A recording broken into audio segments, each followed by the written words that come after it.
நண்பர்களே, FinWiz the Fridays Fire Chats in 17வது எபிசோட்ல நாம கண்டிஞ்சன்சி பிளானிங் டிஸ்கஷனை கண்டினியூ பண்ண போறோம்.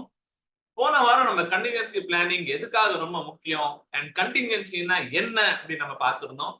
எதிர்பாராததை எதிர்பாருங்கள் அப்படின்னு சொல்லிதான் இந்த கண்டிஞ்சன்சியோட தேவை என்ன அப்படின்னு நம்ம டிஸ்கஸ் பண்ணியிருந்தோம். டிபிக்கலா கண்டிஞ்சன்சின்னா ஏதோ ஒரு சூழ்நிலையினால என்னோட வருமானம் பாதிக்கப்பட்டு இருக்கு. இந்த சூழ்நிலை அப்படின்னும் போது இது என்னோட வேலை சம்பந்தப்பட்டதாகவும் இருக்கலாம், தொழில் சம்பந்தப்பட்டதாகவும் இருக்கலாம், அல்லது உடல்நிலை சம்பந்தப்பட்டதா கூட இருக்கலாம். சோ என்னோட வருமானம் பாதிக்கப்பட்டிருக்கு அப்படின்னு சொல்லும் பொழுது இதுக்கு நாம எப்படி தயாரா இருக்கணும் நம்ம பேசியிருந்தோம். நம்ம வீட்டு செலவு மந்த்லி எக்ஸ்பென்சஸ் என்ன இருக்கோ அதுக்கு நம்ம பேக்கப் பினான்சியல் ரிசர்வ்ஸா நம்ம தயாரா வச்சுக்கணும் அப்படின்றத நம்ம டிஸ்கஸ் பண்ணியிருக்கோம். இப்போ எவ்வளவு ரெடியா இருக்கணும், ஹவு மச் மணி நான் பினான்சியல் பேக்கப் ரிசர்வ்ஸா நான் வச்சுக்கணும் அப்படின்னு நம்ம பார்த்தோம்னா இதுக்கு 4 முக்கியமான பாயிண்ட்ஸ் பத்தி நம்ம டிஸ்கஸ் பண்ணியிருந்தோம். இன்னொரு முறை அதையும் பார்த்துடணும். ஸோ நம்ம ஏஜ், அதாவது வயது அப்படின்னும் போது ஒரு சிறிய வயதுல இருக்கிறவங்க 25-30 வயசுல இருக்கிறவங்களுக்கு சப்போஸ் வேலை போச்சுன்னா இன்னொரு வேலை ஈஸியா கிடைச்சிடும். உடல்நிலைக்கு ஏதான பாதிப்பு இருந்தா கூட ப்ராபப்ளி இந்த ஹெல்த் ஈஸியா ரிகவர் பண்றதுக்கும் அவங்களுக்கு வயசு இருக்கு as compared to somebody who is a little aged, 40-45 வயசுல இருக்கிறதோட. அதே மாதிரி நீங்க உங்களோட ஆர்கனைசேஷன்ல எந்த லெவல்ல ஒர்க் பண்றீங்க, அதாவது இப்பதான் என்ட்ரி லெவல்ல இருக்க நான் ஜூனியர் மேனேஜ்மெண்ட்ல தான் இருக்கேன் அப்படின்னா நிறைய வேலை வாய்ப்புகள் இருக்கும். இந்த வேலையில இன்னொரு வேலை கிடைக்கும் அப்படின்னு சொல்ல நம்பிக்கையோட நம்ம போகலாம். ஆனா இதே ஒரு ரொம்ப சீனியர் லெவல்ல இருக்கும் போது இன்னொரு வேலை ஈஸியா கிடைக்குமா அப்படின் போது நமக்கு சொல்ல முடியாது இல்லைங்களா. சோ அது 2வது விஷயம். 3வது, நம்ம என்ன ஸ்கில்ஸ் வச்சுட்டு இருக்கோம். நான் உதாரணத்துக்கு ஒரு பயங்கரமான ஒரு ஸ்பெஷல் ஸ்கில் என்கிட்ட இருக்கு, இந்த திறமைய எல்லாருக்கும் கிடையாது என்னோட இண்டஸ்ட்ரியில, இதுக்கு ரொம்ப முக்கியமா ஒரு தேவை இருக்கு, டிமாண்ட் இருக்கு நம்ம செக்டர்ல அப்படின் போது ஃபர்ஸ்ட் அந்த மாதிரி ஆளுங்களுக்கு வேலை நிறுத்தமே ஆகாது, ஜாப் லாஸே ஆகாது unless the company is probably shutting down or உடல்நிலை ஹெல்த் ப்ராப்ளம்னால அந்த மாதிரி ஏதாவது இருந்தா கூட ரிகவர் ஆயிட்டு இமீடியட்டா அந்த ஸ்கில் செட்ஸ் இருக்கிறதுனால உங்களுக்கு ஈஸியா வேலை கிடைச்சிடும். அந்த மாதிரி ஸ்கில்ஸ் இல்ல அப்படின்னா நீங்க அப்ஸ்கில் பண்றத பத்தி கண்டிப்பா யோசிக்கணுங்க. 4வது முக்கியமான விஷயம், நம்ம என்ன செக்டர்ல நம்ம வேலை செய்யறோம். உதாரணத்துக்கு கவர்மெண்ட் செக்டர்ல வேலை பண்றவங்களுக்கு வேலை போகிறோம் அப்படின்ற வாய்ப்பே கிடையாது. நிறைய பேர் இந்த பிங்க் ஸ்லிப்ஸ் எல்லாம் பார்த்திருக்கவே மாட்டாங்க பிஎஸ்யூலயோ இல்ல கவர்மெண்ட் அரசாங்கத்துல வேலை பண்றவங்க எல்லாம். ஆனா ஐடி கம்பெனில இந்த பிங்க் ஸ்லிப் அப்படின்றது நிறைய இந்த மாதிரி நடக்கிற விஷயம் நம்ம கேள்விப்பட்டிருக்கோம். சோ அதனால இந்த 4 விஷயங்களை பேஸ் பண்ணிட்டு உங்களுக்கு எவ்வளவு பினான்சியல் பேக்கப் வேணும், எமர்ஜென்சி ரிக்வயர்மெண்ட்டுக்கு நீங்க எவ்வளவு ரிசர்வ்ஸ் வச்சுக்கணும் அப்படின்ற விஷயத்த நீங்க யோசிச்சு முடிவு பண்ணணும். இதுக்கு ஏதான குத்து மதிப்பா நீங்க சொல்ல முடியுமா சார் அப்படின்னு நீங்க கேட்டீங்கன்னா நார்மலா இது மாதிரி ஒரு தம்பு ரூல் சொல்லுவாங்க. ஆனா இதுக்கு எந்த விதமான சயின்ஸும் கிடையாது. நம்ம ஆல்ரெடி பேசின மாதிரி இந்த குறிப்புகள்லாம் மனசுல வச்சுட்டு நீங்க டிசைட் பண்ணுங்க. நார்மலா சொல்லுவாங்க 25-35 வயசுக்குள்ள இருக்கிறவங்களுக்கு 3-6 மாத செலவு என்ன இருக்கும் வீட்டுல இன்க்ளூடிங் இஎம்ஐ எல்லாம் நீங்க கணக்கு போட்டு 3-6 மாத செலவை நீங்க பினான்சியல் பேக்கப்பா வச்சுக்கணும்வாங்க. 35-45 வயசு இருக்கிறவங்களுக்கு 9 மாசத்துல இருந்து 12 மாசம் இருக்கும் செலவு என்ன இருக்கோ அதை நீங்க பேக்கப்பா வச்சுக்கோங்க அப்படின்போம். 45 வயசு மேல 50 வயசு கிட்ட போகும்போது அட்லீஸ்ட் 1 வருஷத்துல இருந்து 2 வருஷம் ஒருக்கும் ஆகிற செலவை நீங்க பேக்கப்பா பினான்சியல் பேக்கப் அண்ட் ரிசர்வ்ஸா நீங்க கண்டிஜென்சி பர்பஸ்க்கு எடுத்து வச்சுக்கோங்க, அவசர தேவைக்கு எடுத்து வச்சுக்கோங்க. உடல்நிலை சரியில்லைன்னா கூட மருத்துவ செலவுக்கெல்லாம் நம்ம காப்பீடு திட்டங்கள் இருக்குங்க, mediclaim policy, health insurance policy எல்லாம் இருக்கு. ஆனா அந்த அட்மிட் ஆன சமயத்துல வீட்டு செலவெல்லாம் யாரு பாத்துக்க போறா? அந்த வீட்டு செலவை பாத்துக்கிறதுக்காக தான் நம்ம சொல்ற இந்த கண்டிஜென்சி ரிக்வயர்மெண்ட்டை ரிசர்வ்ஸா நீங்க வச்சுக்கணும் அப்படின்னு நம்ம சொல்றோம். இப்ப இந்த மருத்துவ செலவுக்கே வந்தோம்னு வச்சுக்கோங்க, நான் எவ்வளவு இன்சூரன்ஸ் கவரேஜ் வச்சுக்கணும் அப்படின்றது நிறைய பேர் இந்த கேள்வியை கேட்பாங்க. இதுக்கு குறிப்பிட்ட அமௌண்ட் இவ்வளவு லட்சம் ரூபாய் நீங்க இருக்கணும் அப்படின்னு நம்ம சொல்ல முடியாது. ஏன்னா இதுவும் டிபெண்ட்ஸ் ஆன் வயது அண்ட் ஃபேமிலில ஏதான மெடிக்கல் ஹிஸ்டரி இருக்கா, அந்த பர்டிகுலர் பர்சனுக்கு ஏதான மெடிக்கல் பேக்ரவுண்ட் இருக்கா, ஏதான எயில்மெண்ட் ஆல்ரெடி வந்திருக்கா, அந்த மாதிரி ஒரு சூழ்நிலை இருந்தது அப்படின்னா அது திரும்ப ரிப்பீட் ஆச்சுன்னா அதனால வேற ஏதான காம்ப்ளிகேஷன் வந்ததுன்னா அப்போ அதுக்கு எவ்வளவு செலவாகும் அப்படின்னு நமக்கு ஒரு எஸ்டிமேட் கண்டிப்பா போட வேண்டிய தேவை இருக்கும். இந்த ஃபேமிலி ஹிஸ்டரியில ஏதான பர்டிகுலர் ஹைப்பர் டென்ஷன், டயபிட்டிஸ் இந்த மாதிரிலாம் இருக்கும்போது அதுல இருந்து என்னெல்லாம் வேற பிரச்சனைகள் வரலாம், இதை நீங்க ஐடியலா ஒரு ஃபேமிலி டாக்டரை மீட் பண்ணி அவங்க கிட்ட கன்சல்ட் பண்ணி கேட்டுக்கோங்க.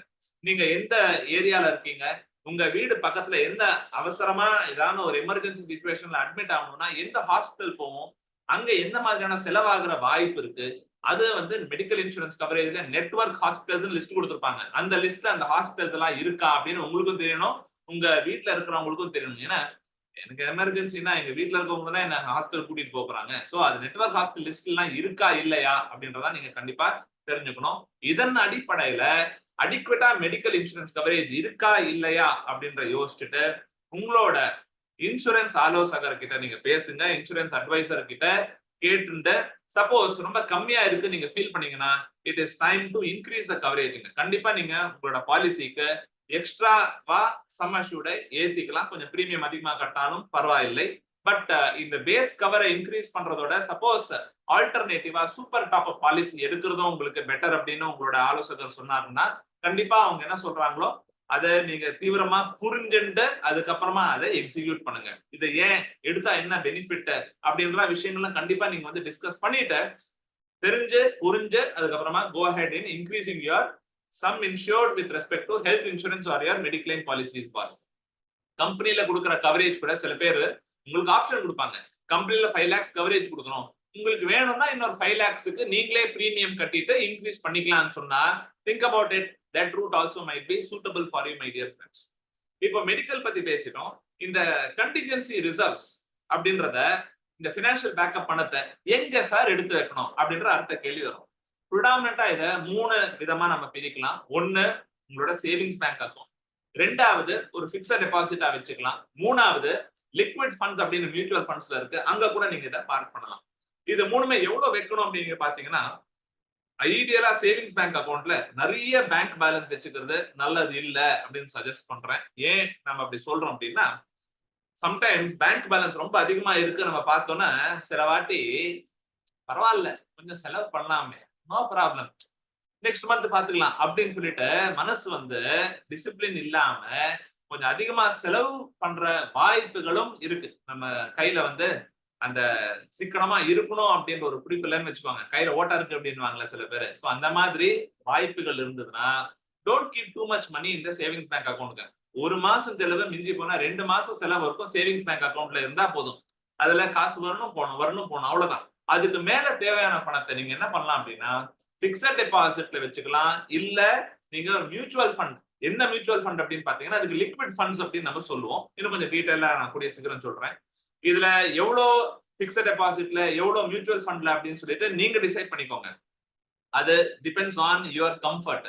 பிக்ஸட் டெபாசிட் அப்படிங்கும் போது சில குறிப்புகள் என்ன நீங்க கவனிக்கணும் அப்படின்னா பிக்ஸட் டெபாசிட்ல ரிட்டர்ன் கம்மியாச்சே, இது டாக்ஸ் எஃபிஷியன்டா இல்லையே, டாக்ஸ் ஆகுமே அப்படின்லாம் பார்க்காதீங்க தலைவரே. இங்க நம்மளோட நோக்கம் வந்து டாக்ஸ் பெனிஃபிட்டோ ஹை ரிட்டர்ன் நிறைய இன்ட்ரெஸ்ட் வாங்கணும் அப்படின்ற நோக்கத்துல நம்ம இதை போடக்கூடாது. நம்மளோட நோக்கம் என்ன இருக்கணும்னா அவசரத்துக்கு டக்குன்னு கேட்டா நம்மளுக்கு பணம் கிடைச்சிடும். சரிங்களா? எப்படி ஏடிஎம்ல டக்குன்னு காசு போட்டு நம்ம எடுத்துடலாம், அந்த மாதிரி லிக்விடிட்டி ஹையா இருக்கிறதா நம்ம இங்க பார்க்க வேண்டிய ஒரு விஷயம். சோ நீங்க டெபாசிட் போடும்போது ஐடியலா உதாரணத்துக்கு ஒரு 5 lakhs போடுறோம்னு வச்சுக்கோங்களேன், ஒரே சிங்கிள் டெபாசிட்டா 5 lakhs போடாதீங்க. இதை பிரிச்சு போடுங்க. 1 லேக்கா போடுங்க, இல்ல 1 lakh 1 lakh 2 lakh 2 lakh அப்படின்னு பிரிச்சு போடுங்க. சோ தட் ஏதோ அவசர தேவைக்கு எனக்கு 1 லட்சம் ரூபாய் தான் வேணும்னா அந்த 1 லட்சம் டெபாசிட்டை நம்ம எடுத்தா போதும். ஏன்னா சில பேங்க்ஸ்ல வந்து ஒரு சிங்கிள் 5 lakh டெபாசிட்ல இருந்து 1 லட்சம் மட்டும் பார்ஷியலா எடுக்கிற ஃபெசிலிட்டி இல்லாம தான் இருக்கு நிறைய பேங்க்ல. சில பேங்க்ஸ்ல கொடுக்குறாங்க. இப்பெல்லாம் நிறைய பேங்க்ஸ்ல பாலிசி அவங்களோட பேங்க்ல என்னன்னு சொல்றாங்கன்னு நீங்க தெரிஞ்சுக்கிறது ரொம்ப ரொம்ப முக்கியம். சோ கேட்டுக்கோங்க.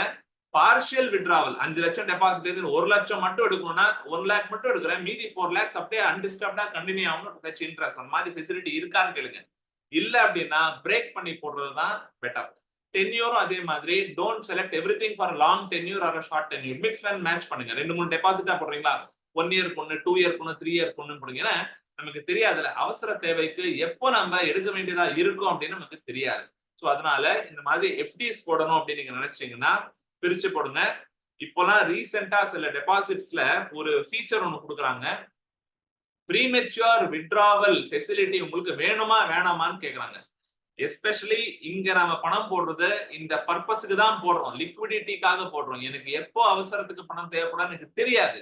சோ ப்ரீமெச்சூர் வித்டிராவல் ஃபெசிலிட்டி இருக்கிற மாதிரி தான் நீங்க போடுங்க. ஏன்னா இது இல்லாம போட்டீங்கன்னா கொஞ்சம் கூடுதலா வட்டி தரோம் சார், ஒரு 1/4% கூடுதலா தரோம்னு சொல்லி அந்த 1/4%க்கு ஆசைப்பட்டு அப்புறம் அவசரத்துக்கு வேண்டியப்போ சாரி கொடுக்க முடியாது, நாங்க தான் சொல்லிட்டோம் முன்னாடியே, நீங்க சின்ன எழுத்துல வந்து கையெழுத்து போட்டிருக்கீங்களா நீங்க தான் அப்படின்னு சொன்னாங்கன்னா நமக்கு கடுப்பாயிடும் இல்லையா? சோ அந்த விஷயத்தை நீங்க கவனமா பாருங்க. ஓகேங்களா? அடுத்தது இந்த மியூச்சுவல் ஃபண்ட்ல அப்படிங்கும் போது எந்த விதமான மியூச்சுவல் ஃபண்ட்ல போடணும் அப்படின்னு நீங்க பாத்தீங்கன்னா, லிக்விட் ஃபண்ட்ஸ் அப்படின்னு சொல்லுவோம். இதுல 4 டிஃபரெண்ட் டைப்ஸ் ஆஃப் ஃபண்ட்ஸ் இருக்கு. ஓவர் நைட் ஃபண்ட்ஸ் சொல்லுவாங்க.